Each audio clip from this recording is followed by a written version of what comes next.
বাংলাদেশে আগামী ফেব্রুয়ারি মাসে যে নির্বাচনটি অনুষ্ঠিত হবে, সেই নির্বাচন নিয়ে বাংলাদেশে যে ষড়যন্ত্র চলছে, যে নির্বাচন নিয়ে আবার নানা রকম পদ্ধতির কথা বলে এই নির্বাচনকে বানচালের হীন প্রচেষ্টা করা হচ্ছে, এই বিষয়গুলো আমরা রাজনৈতিক কর্মী হিসেবে যা বলি, অনুগ্রহ করে অনুরোধ জানাবো এই কথাগুলো দেশবাসীর কাছে জানাবেন। গতকালকে জরিপে আমি দেখেছি একটি টক শোতে আমি দেখলাম সেখানে 96% লোক, 96% মানুষ এই দেশে শান্তিপূর্ণ ইলেকশন চায়, ভোট চায়।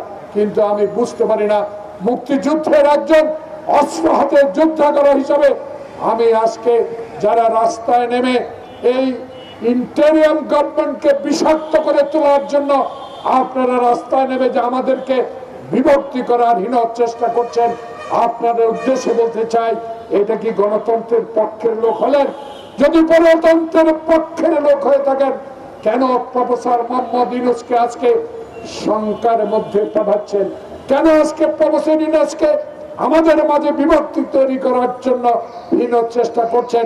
এই বিষয়গুলোর জবাব আপনাদেরকে দিতে হবে। যদি ফেব্রুয়ারির নির্বাচনে কোন রকম সংশয় শঙ্কার সৃষ্টি হয়, জনমত যাচাই করেন।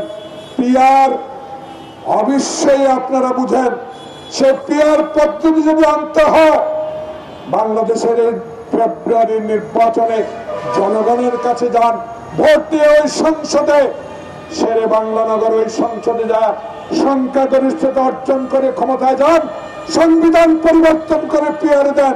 কিন্তু বাংলাদেশের মানুষ 55 বছরে বুঝে ফেলেছে বাংলাদেশের নির্বাচন একটাই, আমার ভোট আমি দিব। সেই ভোটকে মৃত ব্যক্তির ভোট দ্বারা জলাজ্জলি করে দিয়েছে শেখ হাসিনা।